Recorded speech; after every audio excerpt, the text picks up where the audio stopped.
জয় গুরু বন্ধুরা, আমি সকাল সকাল ভিডিওটা শুরু করলাম। স্নান করে ঠাকুর টুকুর দিয়ে আসলাম। তো এখন আমি মাছের ঝোল রান্না করব।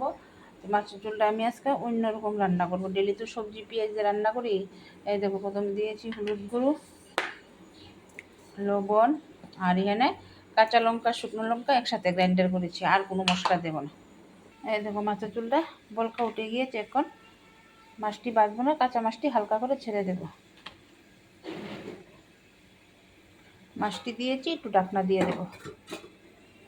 এই দেখো, আমার মাছের ঝোলটা কেমন হয়েছে। একটু শুকনো শুকনো করবো। মাছের ঝোলটা আমি যেভাবে রান্না করছি তোমরা সেভাবে রান্না করে খেয়ে দেবো, খুব টেস্টি লাগে। মাছের ঝোলে একটু তেল দিয়ে দেবো। আগে তো তেল দিইনি, এখন দেবো। এই মাছের ঝোলটার তেলটা লাস্টে দিলেই মাছের ঝোলের টেস্টটা একটু বাড়ে। এই দেখো, আমার মাছের ঝোলটা লাল লাল জাল।